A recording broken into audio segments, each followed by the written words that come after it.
mga Montalbenyo at bawat mamamayang Pilipino, sumasa inyo na namang muli ang Usapang Bayan dito sa Montalban. Alam niyo, napakahalaga po talaga ng usaping kalinisan dahil kinakailangan po natin itong i-practice para po naman sa ating kalusugan, ano po, sa ating personal na kalusugan at ganoon din po ng komunidad. At mahalaga din po na malinis ang ating kapaligiran para tayo po naman ay manatili rin na malusog. Hindi po ba? Dapat ang kalinisan ay pinapractice po natin. Kung kaya naman ngayong gabi, ang ating pong pag-uusapan ay kaugnay po sa cleanliness and of course, yun pong waste management. Para po naman, ang buong Montalban ay manatiling malinis, ano po, at mga Montalbenyo, narito po, sigurado ko na kilala niyo po sila, ano po, bilang mga naglilingkod po sa munisipyo ng Montalban, kasama ng ating butihing mayor na si Mayor Ronnie Evangelista. At syempre po, ngayong gabi, huwag niyong kalimutan na kami po naman ay subaybayan at maaari po kayong mag-participate, maaari po kayong mag-comment. Kung meron po kayong katanungan sa kanila, maaari niyo pong ilagay yan sa comment section. At syempre ngayon ay I will have the honor of introducing ito pong ating mga kasama dito, ang ating mga kausapang bayan. Unahin ko na po ang atin po namang OIC ng Menro, si Ma'am Emma Baradi Medina. Ma'am, magandang gabi. Bati ka naman sa mga Montalbenyo at sa mga mamamayang Pilipino. Magandang gabi po sa lahat na nakatutok sa ating programa. Ayan, at syempre, ang katabi niya, ang nasa kanyang kaliwa ay walang iba kundi si Ma'am Jennifer San Juan. Siya po naman ang OIC ng Solid Waste Management Office. Magandang gabi po sa ating lahat. Manatili pong nakatutok. Ayan, ako ma'am, thank you. Si Mr. Jaime, ang akin po namang nasa kanan, Mr. Jaime Cruz, siya po ang Municipal Sanitary Office, OIC. Ayan, so sir, magandang gabi po. Magandang gabi po, Montalbenyo. Ayan. And last but not the least, definitely, si Mr. Roy De Leon, ang OIC ng Clean and Green Management o Department ng ating po namang munisipyo. Sir, good evening. Yes, ma'am. Good evening sa lahat ating mga viewers. Magandang gabi po sa ating lahat. Panoorin niyo to. This is the Ayan. best talaga. Okay, so let's keep the ball rolling and you can address me po as Ate Belle, syempre. At kami po, ako po ay merong katanungan muna, no? Tungkol sa kalinisan. And kayo po, Sir Jaime, talagang sa sanitation kayo involved. Opo. Ano po yung mga coverage nito? Ano po yung, saan po ba tayo dapat na maging malinis? Unang-una po, ang sanidad po ay ang sako po nito ay pag-inspection po ng mga establishment na siguraduhin po natin na sumusunod po sila sa mandato ng PDI 56 ng sanitary po. Oo. Pati hindi lang naman po mga establishment na commercial, kasama din po yung mga industrial. Dahil kasi yung katubigan po ng Montalban, yun po ay kinakailangan natin sumunod doon sa Manila Bay Mandamus, na kagaya nga nung nasa IR ni Ma'am Emma sa Menro. Oo. Ang katubigan po kasi, kinakailangan po, kagaya po sa industrial, hindi po yan basta-basta i-dinedeploy o pinatatapon. I see. Kinakailangan po, bago po ipatapon yung tubig, lalo po sa mga industrial establishment, yan po inatest. Natest po yung tubig na yan, nasa katunayan po, libre po sa mga chemicals po na nakakasira ng and the katubigan. bacteria, no po, na maaaring makuha. Ma'am, meron kang idadagdag, Ma'am Emma, dun sa, syempre, yung kalinisan nga po ng water, no? Kasi mahalaga yan no? Opo. Kasi pinapasok natin yan sa ating katawan, di po ba? Yes po, actually, ang Montalban po, very critical ang area natin kasi we are bounded by different watersheds. Right. So, parte tayo ng mas malaking watershed, tinatawag na Upper Marikina River Basin. And also bounded nga po tayo na Lamesa watershed, Angat watershed at Ipo watershed. So, ibig sabihin, critical yung role natin, no? Lalo na sa katubigan. Right. Kasi itong water na nanggagaling sa ating watershed, ito rin naman yung tubig na ginagamit for water supply, lalo na ng ating pang-araw-araw na pangangailangan ng tubig. Diba, sir? Yes po. So, kailangan malinis yung tubig, no? So, kaya kailangan, no, panatilihin nating malinis, lalo na yung ating mga waterways. So nabanggit ni Sir Jaime kanina, no, meron tayong sinusunod na Manila Bay, Mandamus, no, na kailangan na yung mga waterways na connected sa Manila Bay, hindi lang Manila Bay, pati na rin ang Laguna Lake ay dapat malinis, no. So may mga compliances kami with the DILG. So kaya kami si Sir Jaime sa pamumuno niya nag-i-inspect ng mga commercial establishments. Kami din po kasama nila Ma'am Jenny and si Sir Roy. Pinapanatili po namin yung kalinisan ng mga waterways, lalo na rin po ng ating mga yung ating mga bangketa, yung Oo. ating kapaligiran. At even ng mga canals, Yes. no? Yung mga Po, activity. madagdag ko pa rin po, ma'am. Oo. Isa pa po, sa mga commercial establishment, kanya po kami humihingi ng sa mga establishment po, pinatetest po namin yung mga tubig nila. Talaga po. Kasi Lahat di po ba? ng mga commercial establishment, lalo po sa mga kainan. Kasi medyo mahigpit po kami dyan sa... Saan niyo po ito pinatitest? Meron pong mga private laboratories kasi sa kasalukuyan po, wala pa po tayong laboratorio para doon sa pagtetest po ng tubig. Kanya meron naman po tayong mga accredited private laboratories Yes. na pinigay po sa atin ng Kapitolyo, yung listahan, na doon lang po sila po pwede magpa-test. Yun po, accredited po ng... Okay, even ba ng mga yung mga mineral water na na binibenta? I mean, yung mineral water establishment, di ba? Opo. Uso po ngayon. Opo, yun po yung talagang mas mahigpit po tayo doon sa mineral water. Pina-prioritize nyo talaga. Dahil kasi kinakailangan po, magkakaroon po siya ng dalawang test. Isang physico-chemical po at saka isang microbiological test. Yun po ang sa, sa mga water test po. That's right. Okay. Maidagdag ko din Oo. po, Yes, ma'am, ma'am. Ma'am Jen. kasama po din sa mga ini-inspection at saka sinisiguro ng sanitary office na hindi lang po yung sa mga commercial establishment at sa mga industrial. Kasi ang mga kabahayan din po, Totoo naman. binabantayan po ang mga septic tank. Oo, Dapat oo. po bago na yung design na hindi Oo. kagaya ng dati dahil yung paglabas po ng tubig from sa ating po mga puso dapat po ay malinis na rin po yun. Hindi ba kasi yung waste Dahil doon na rin po yung dadaloy sa mga kanal.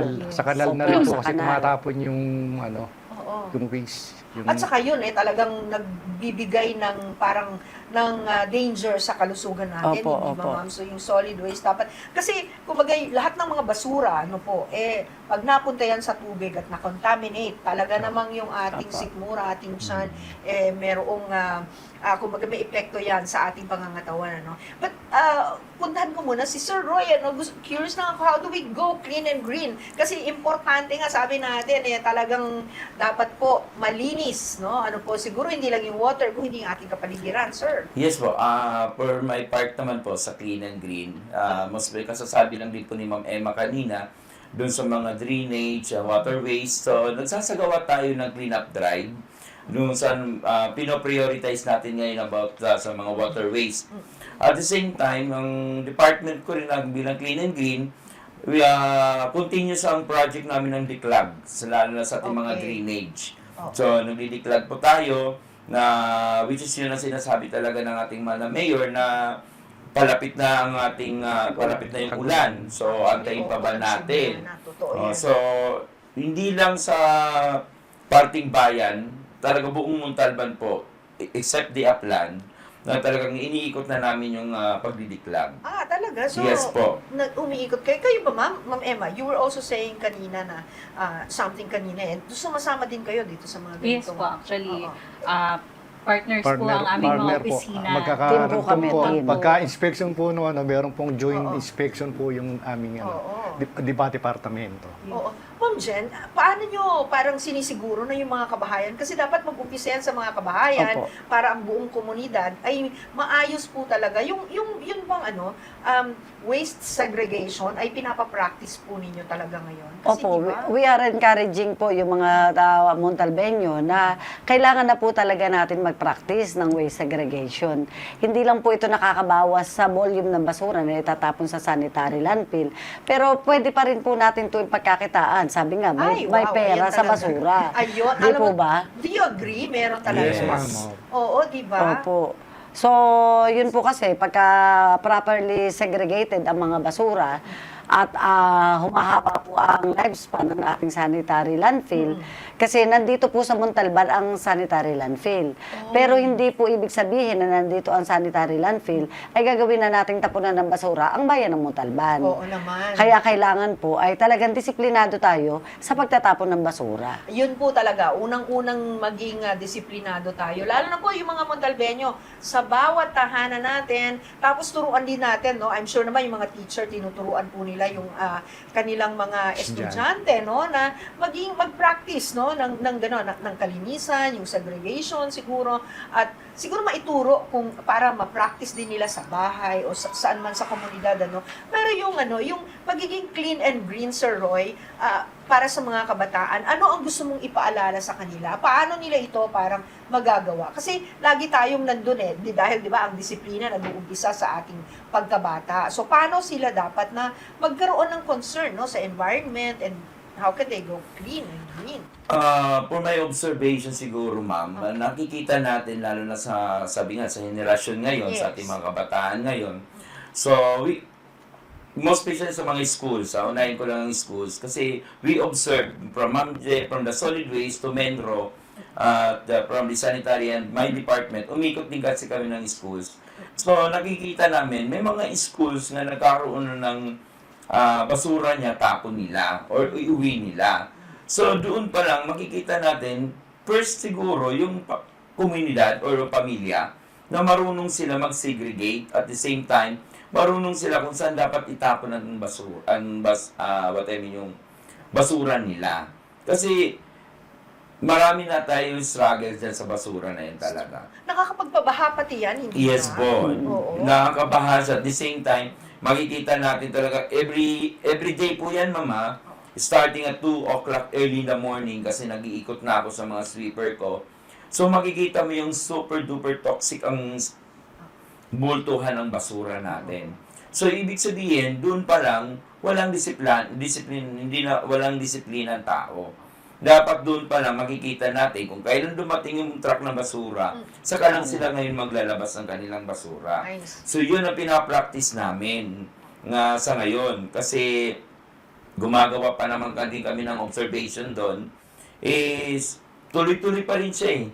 Ganun pa rin na nangyayari. Pagpatak ng 3 o'clock, pagpatak ng 4 o'clock, talaga bultuhan ng basura mong yan. Kailan ba ang mga pag-pick up ng mga basura? Kasi di ba usually may mga araw yata yan. Yung nabubulok at hindi nabubulok ba, ma'am, Ma'am Jen, ay talagang merong araw, may certain days, or sabay naman pero dapat nakasegregate? Opo. Sabay po, ma'am. Ang amin pong main thoroughfare ay araw-araw pong hinahakutan. Iyon po ang nagiging challenge kay Sir Roy. Kasi nasa main road po nilalagay ng mga residente ang mga basura na which is hindi dapat. Oo. Kasi dapat kung nasa inner street ka, hintayin mo na dumating yung truck ng Kasi basura. papasok naman at Papasok papasok naman talaga po, kayo. opo.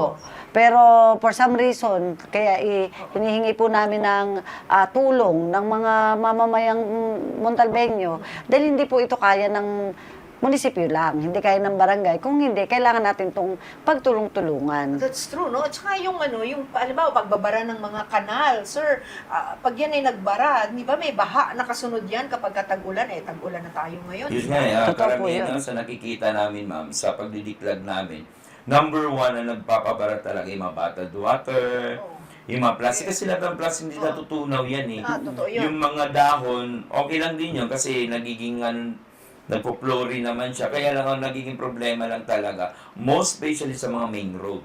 Doon lang talaga yun nga nagkakaproblema. yung dapat na maging disiplina ng mga taga Montalban, ng Montalbeño. Kagaya nga na sinabi ni Ma'am Jenny kanina, nasa basura, may pera sa basura. Yun nga. May pera sa basura. At saka bukod pa doon, di ba meron tayong programa bawat barangay na yung mga plastic bottles, yung mga po pwedeng ipalit sa barangay, ano ba, 1 kilong plastic, may katumbas na 1 kilong bigas, parang gano'n yung programa ng mga barangay. Oo, Kanya pero, yes, yung go mga ahead, sir. yung mga mamaya naman, sana naman pag segregate ng basura, kung hindi man nila itapon ng maayos, ipalit nila dun sa barangay. Ay, naku, napakaganda niyan. May ha? bigas na libre, di ba? Parang Yes. ganun. Ang laking bagay. Totoo yun. And siguro, ang DNR, di ba, meron ding mga, parang mga binhi siguro ang pwedeng ipalit. Ano po?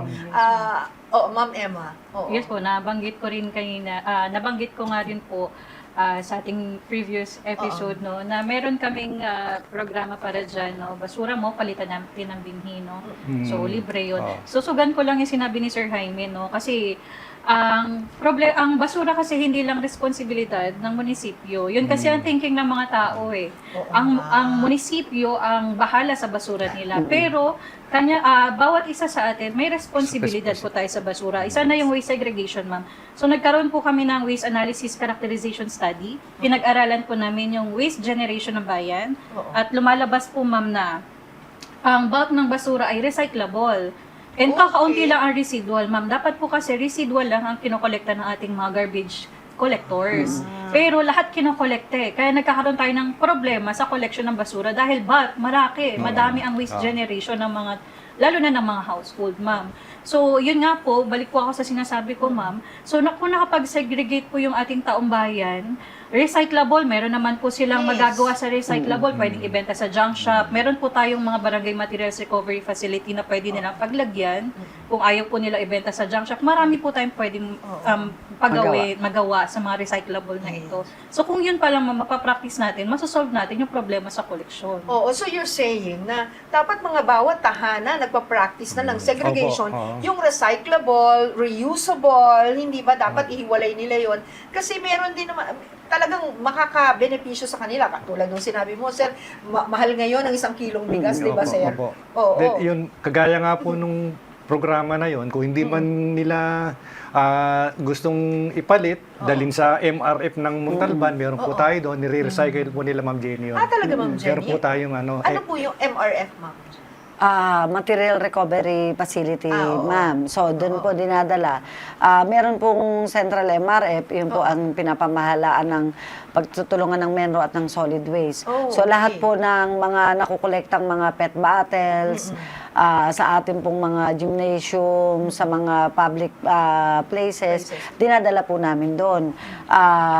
Pwede pong ibenta, pero like ngayon po, ma'am, malapit na po ang Kapaskuhan. Ito po ay iniipon namin kasi ginagamit po namin para sa recycled Christmas tree. Okay, wow, ang gandang programa. Opo. For last 3 years po, ang Montalban po ay lagi nakakakuha ng second place sa programa ng probinsya, Recycled Christmas Tree. Oo, naku, alam mo, siguro kapag ka talagang ang lahat ay nag-practice ng pagiging disiplinado, later on, I mean, soon, no? Pwede na maging number 1 talaga, Opo, no? opo. Well, Sir Roy, yung mga, yung mga programa mo sa kasalukuyan, no? Alam ko, sabi mo nga, umiikot ka talaga every 3 p.m., ganyan. Ano pa yung mga parang naka-focus ka ngayon, nakatutok ka talaga? Actually, ma'am, excuse me. Actually, ang programa lang kasi ng Clean and Green is about beautification. Oo, yun nga. Yes, kumusta? beautification sa bayan ng Kalinisan, Montalban. oo, ng Yes, paligid. pagmulat ng ating mga kababayan, malinis ang ating kapaligiran. At the same time, pinapractice din namin po yung tinatawag namin na, actually, part talaga kami ng Solid sa Menro. Pinapractice talaga namin na kung maaari lang yun dun sa mga lugar na pinaglalagyan ng mga basura na kung maaari hindi na dapat dun ibalik. Oo. Kasi one time, ma'am, na-obserbahan ko lang po ito, yung sa right side na basura, tinatawid nila sa kabila pa para kung saan mas marami nakatambak nga. Saan dapat talaga? May mga Parang areas, natin. most especially dito sa main road ng San Jose, nakikita natin dito sa may along market, nagtatapon na ng basura doon. Oo, kasi nga naman yung mga nagtitinda doon. At saka may napapansin din po ako ng mga nagmumotorcycle, talagang flying saucer na lang sila ng flying saucer. Walang disiplina ang pagtatapon ng ganun. Kaya sinasabi ko na, minsan nga ma'am, nakakaaway pa mga sweeper. Oo. Ang sinasabi ng mga tao, wala kayong lilinisin pag hindi kami nagtatapon ng basura. Yun laging sinasabi. Kaya sabi ko, walang disiplina. sa mga sweeper ko na lang na trabaho natin, ayan na lang natin sila, kaysa naman na balikan tayo Kasi marami na tayong nagiging problema about dyan. Kasi 3 o'clock, yung maaga pa lang mga sweeper ko talaga. Oo. So, At 3 o'clock yes po. in the morning In by the morning 8 po, a.m. ma'am. Oh, akala ko in the afternoon. Hindi po. Sabi ko, in the morning. Yes, In the morning. early in the morning po yan Ah, talaga. diba? Kasi dumadating kasi Oo. minsan ng truck ng 4 o'clock. Be sure na naalis na nila yon, nakumpul na nila yon, para pagdating ng Nakapag-alis garbage na po truck, sila. nakakuha na. Okay. Then after that, meron pa sila tinatawag na retouching.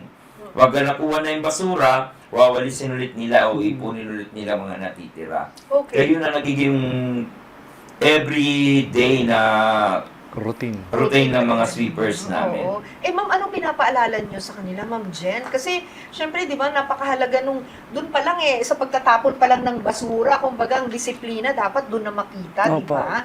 Kasi, kapag, kumbaga, meron kang concerns pagtatapon ng basura, mas magiging concern ka din dun Opo. sa Yun po yung lagi namin sinasabi. Meron naman pong oras ang pagdating ng truck.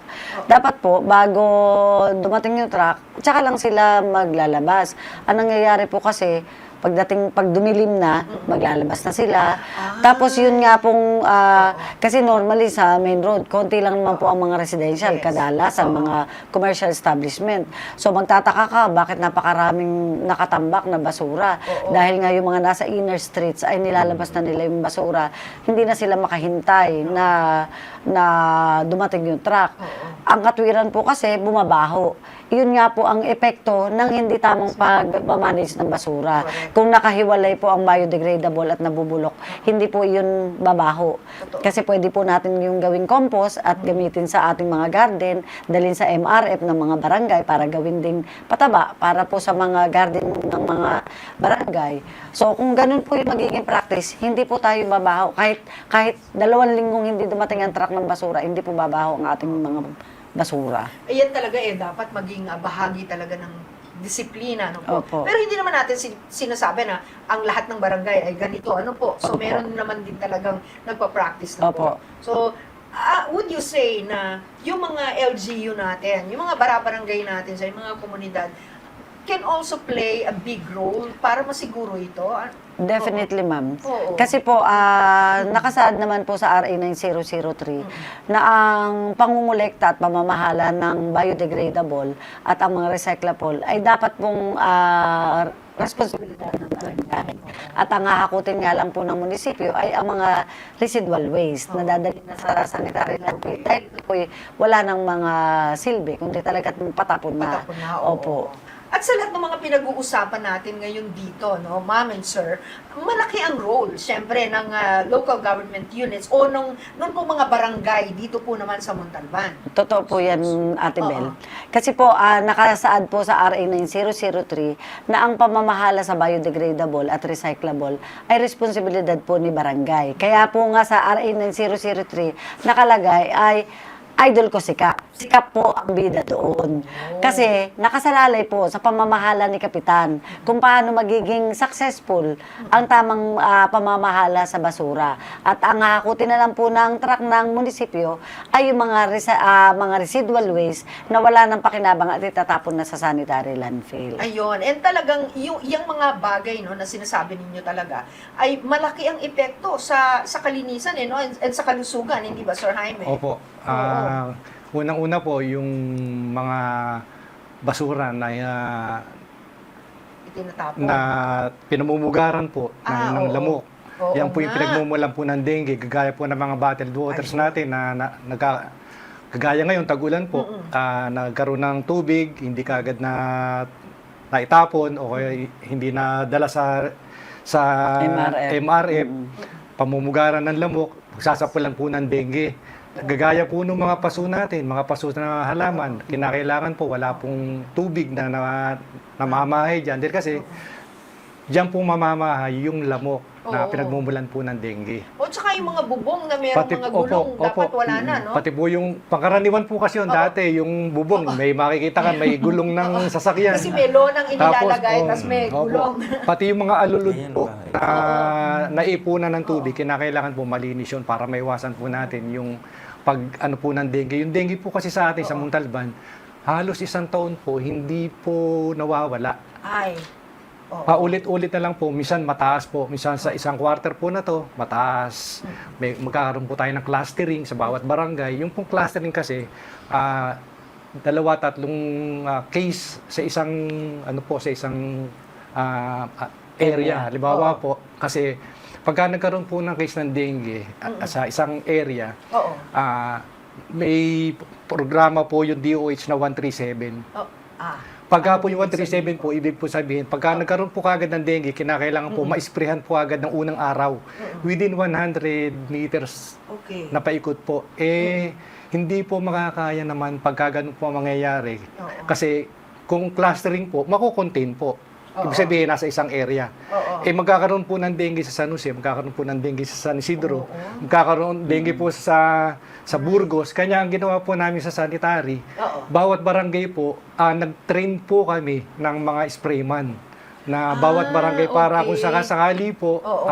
meron naman po silang mga sprayer Oo. na kaya na po nilang mag-spray sa bawat barangay na katulong naman din po kami. Yes. Katulong At din po binibigay kami. din yan ng munisipyo. Opo, Ah. natulong din. Yan po yung Oo. programa din po ni Mayor na kagaya nga po noon, nagkaroon po tayo ng mabilisang pag-procure nung disinfectant po. Utos po ni Mayor, kinakailangan, ngayon kaagad, bumili ng ng disinfectant at ipamahagi po lahat yan sa mga eskwelahan at mga establishment po. Oo. Yun po. Sir Roy, yung ibang mga street sweeper, talaga napapaalalahanan sila na, you clean the drainage. Kasi, di ba, pagka po hindi nalinis yan ng maayos, maaari po talaga tayo magkabaha. May mga na-identify din po ba kayo na yung parang pagka-konting pagka-umulan? Oo, meron po ba mga ganun? Yes, tama po yan, ma'am. Kasi, karagdagan dun lang, ma'am, no, bago ko sagutin yung unang tanong mo. Karagdagan lang po, ang lahat ng sweeper po natin ay buong barangay, may mga sweeper. Oo. So, lahat yan. So, balikan ko lang yung tanong kanina. Tama po yan, ma'am. Ginagawa ko po sa lahat ng mga sweeper natin, lalo na po kahit lupa, kahit konting tubig, talaga pinapapala ko sa kanila yan. Kaya pinapatanggal ko talaga lahat sa kanila.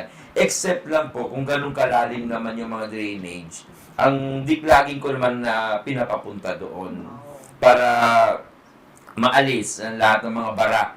Kasi kung ang sweeper lang, ang gamit lang nila is walis lang, hindi naman nila kaya na maalis ang mga basura. So, kailangan doon mga diplaging team. Yes. Minsan nga, yung isang team ko pang trimming, nagagamit ko rin for the declogging, most especially yung maraming barangay na mga requisition nila. So, dinidivide ko na lang po yung tao ko. Maybe, yung sa inyo din po ni Ma'am, sa solid waste, sa management, meron din po. Talagang sabi mo kanina, sir, meron kayong parang cooperation talaga. Yes po. Ang naitutulong lagi po ng solid waste, pag tinatawag namin, about sa mga basura lang po talaga. So, ang trabaho po namin yun na to declog ng lahat ng mga dapat i-declog. At the same time, at magpapasalamat ako, unang-una sa lahat, magpapasalamat ako sa ating mahal na mayor na talagang nakatutok din siya sa programang yun. Oo, alam na. Simula na nakaupo si mayor, talagang number one nga pinapatrabaho talaga yung mga drainage system natin. Lagi niya pinapaalala. Yes, at the same time, Kada may flag ceremony. ang katuwang ko po dito, ma'am, ang engineering. Oo. Department of Engineering, na kung saan sila po yung katuwang namin.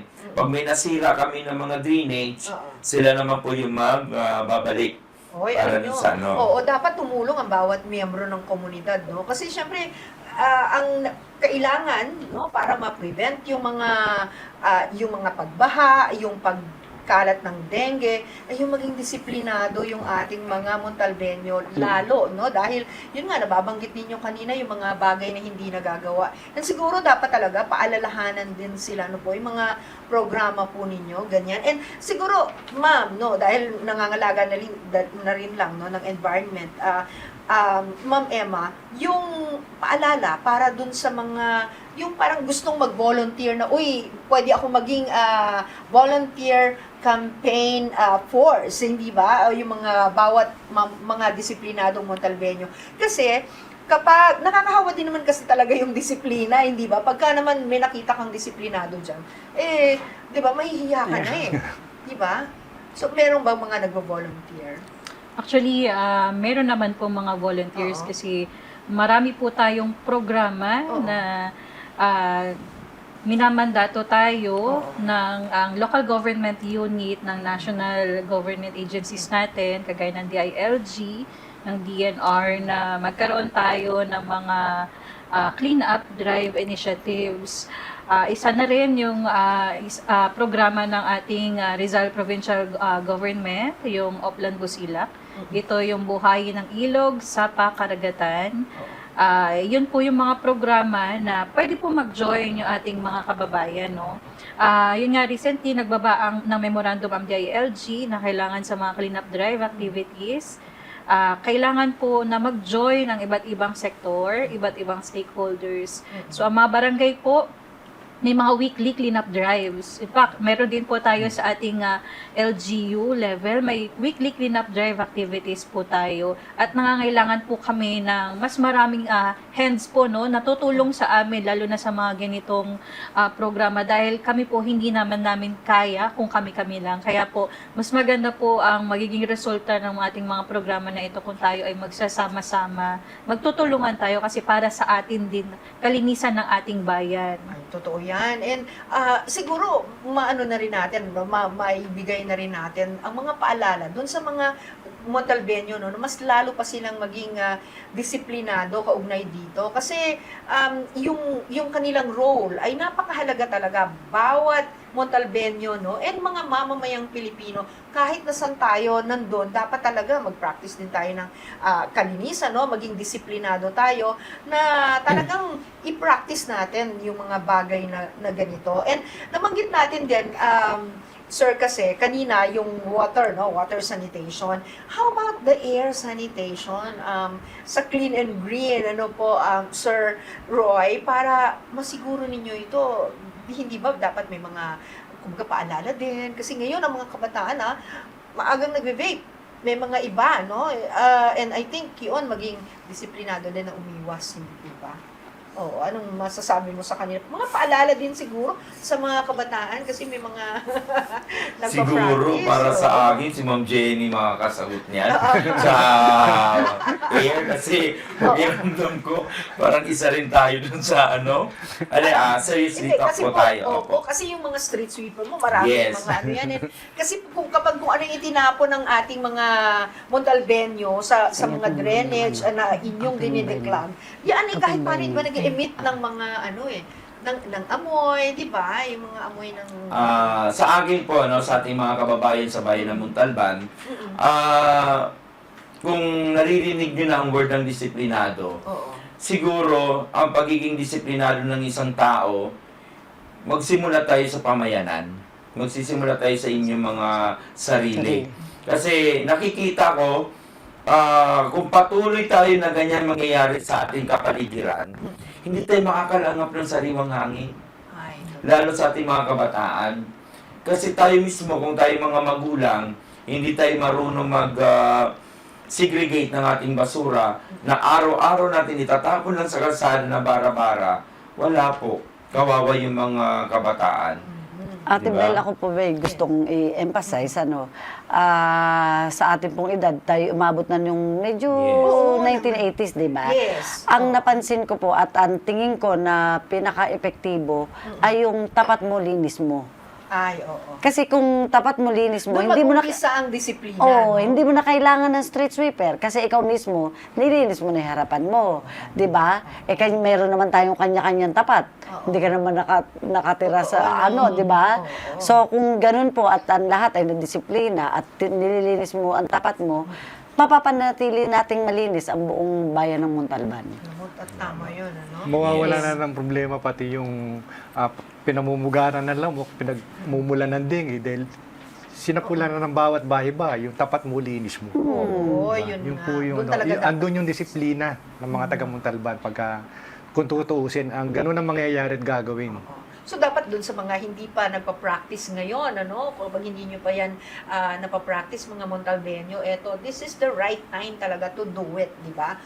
Ayan, ma'am. Regarding po sa tanong nyo kanina about air quality, ma'am, gusto po naming palalahanan ang ating mga Montalbeño. Meron po tayong bagong ordinansa on open burning. So, bawal po tayong magsunog ng mga basura kasi ang pagsusunog, pinakamadaling paraan para mawala yung mga basura, no? At saka, even yung pagtaboy ng mga lamok, di ba? Oo. Sabi nila, Yes. meron silang parang nagiging 4 o'clock habit na nagpapausok. Yes, Ganun. ma'am. So, Oo. sa ating ordinansa, Pero, even the yes. yard waste, yung Oo. ating mga dahon, yung mga sanga ng kahoy, Oo. bawal po itong sunugin. So, anong pwedeng gawin doon, ma'am? Actually, ma'am, pinakamadaling paraan, ibaon natin sa lupa. So, mas madali. Ang kadalasan sinasabi sa amin, wala naman daw silang pagbabaunan. Yun, precisely Kung ganun po ang mangyayari, meron po tayong mga barangay MRF na may mga community garden. So, may mga lupa po yan na pwedeng i-accommodate yung mga yard waste po nila. Pwede rin, ilagay ma'am. sa sako, no? Yes, ma'am. Apo. Actually, may nakita pa akong isa, yung mga dahon, pinapatuyo, tapos sinishred siya, ginagrind siya into small pieces, and then ginadagdag as a component ng fertilizer. Sa lupa. No? Sa lupa. So, pwedeng gawin yun, ma'am. Actually, maraming paraan. Yun nga, dahil meron tayong ordinansa. Actually, ordinansa na ito, ma'am, naka-anchor dito sa 9003, Ecological Solid Waste Management Act. Batay doon sa na yun, batas na yun, bawal talaga magsunog ng basura. So, ayun po, paalala lang po sa ating mga kababayan po kasi kadalasan ang complaint sa amin, Oo. nagsusunog ng basura, ma'am. Oo, So, bawal po syempre. tayo magsunog ng ating mga basura. So, kung hindi nyo alam kung saan dadalhin, makipag-ugnayan lang kayo sa mga barangay o makipag-ugnayan kayo sa aming munisipyo para tulungan namin kayo, malaman nyo kung saan nyo pwedeng dalhin itong mga basura ito. Oo, ilagay lang sa sako, tapos ayun na nga, ilagay sa tamang lagayan. Tsaka dun sa mga nagkukolekta ng ng mga nabubulok, hindi Apa. po ba? So, ayun talaga, mapapakinabangan pa ng ng Montalban, kasi hindi po ba meron kayong mga, meron kayong mga proyekto Apa. para sa pagtatanim, di ba ma'am? Oo. So, paano po yung mga paalala naman, no, dun sa mga, kasi dun po tayo sa nabubulok yung mga hindi po nabubulok, yung mga cans kasi meron po tayong mga kababayan na yun nga sabi ni Sir Roy kanina ang daming mga nakukuha dun sa drainage ng mga empty bottles. Ito po ba yung mga, kumbaga kanina nasabi nyo may mga equivalent na yung kumbaga pwedeng ipalit, Opo. pamalit. Kumusta po yung reaksyon ng mga ito po ba kumbaga ang mga Montalbeño ba na mga disiplinado ay nagagawa po nila itong kumbaga dalhin doon po sa inyong binabanggit ninyo na kung saan dapat dalhin?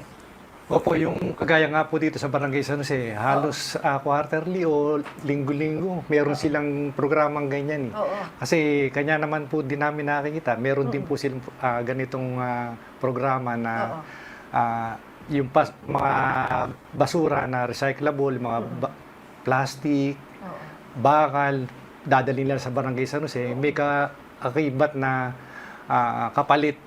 Kung kinikilo po yata nila yun kung ilang kilo yung kapalit ng bigas natin ganito. Ganun po. Okay. Pero syempre, punta rin tayo, no? Kanina, pinag-uusapan natin po yung yung mga komunidad kasi, hindi ba? Yung mga bahay-bahay. How about yung mga business establishments? Kasi meron din yan sila. Even yung mga chemicals, di po ba? Meron sila kung may mga ganyang establishmento na nagdi-dispose ng mga chemicals na kumbaga bahagi ng kanila po ng mga business mo. Opo. Pagka po ganun, ay yun po ang tinatawag na hazardous or special waste po. Yes. So, hindi po yun hinahakot ng truck ng munisipyo. Okay. Kasi po, separate po ang paghahakot nun. So, pagka ganun, meron po dapat na kakontrata na transporter. Kasi po, iba po ang proseso pagdating po sa ganung klaseng basura. Oo. So, sa ngayon, ang nire-recommend lang po namin sa mga malalaking establishments, Like hospitals Oo. maybe, no? Meron po sila dapat, meron. At dito naman po sa bayan ng Montalban, kagaya po yung mga medical waste, meron naman po silang kakontrata Oo. na mga transporter para doon sa ganong Oo. klaseng ng waste. Okay, and ito po ba bahagi din sa chine-check ninyo? Bahagi po yan Sir Jaime, ng oo. sanidad. Kinakailangan po kasi pag hazardous waste na, meron po kayong MOA na doon sa tagahakot po ng hazardous waste. May generator sa ID po kasi yan I Kinakailangan see. po Hazardous waste generator ID. meron Yung From nagagaling DNR. DNR. Opo. nanggagaling So, po sa dapat DNR accredited din, sir, no? DNR accredited at meron Kayo din yan. accredited Oo. din po sila ng LLDA ng Laguna Lake Development Authority dahil kasi yung mga hazardous waste po pwede po humalo sa tubig pag hindi tamang paghahakot ng mga Handling, hazardous oo. waste. Marami pong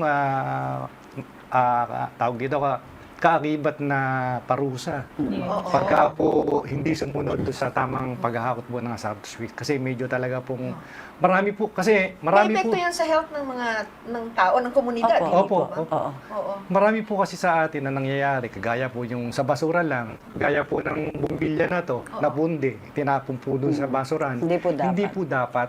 Kasi hazardous waste po yan, may Uy, mercury mga po yan.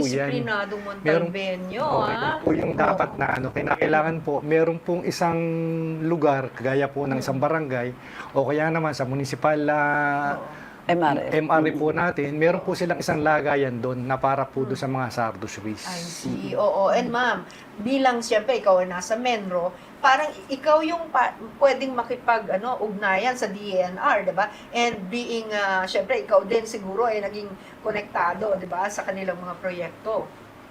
Yes po.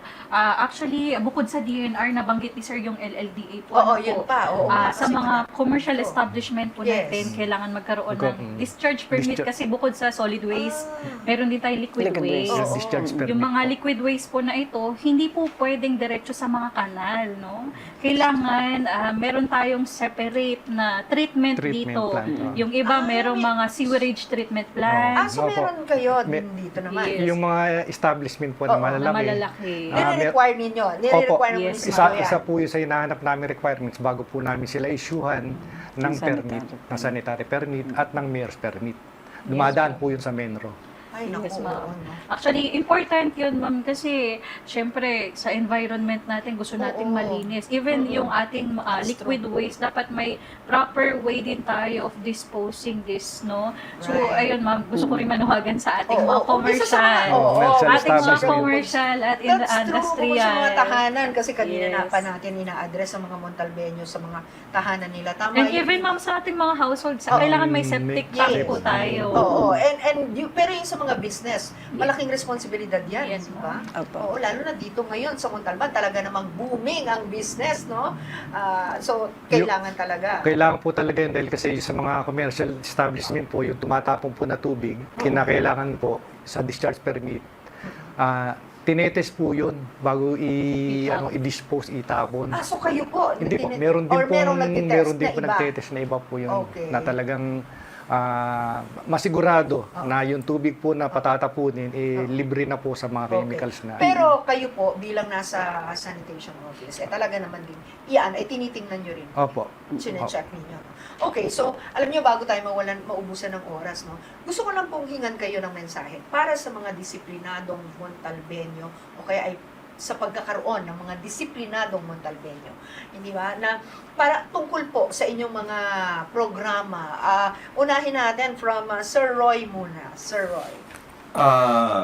Muli, isang magandang gabi muli sa ating mga kababayan. Makikiusap lang po kami. At ay paalala sa ating mga kababayan, maging disiplinado na po tayo sa pagtatapon ng basura. Most especially po sa ating main road. Sa ating mga main road at sa ating mga pamayanan.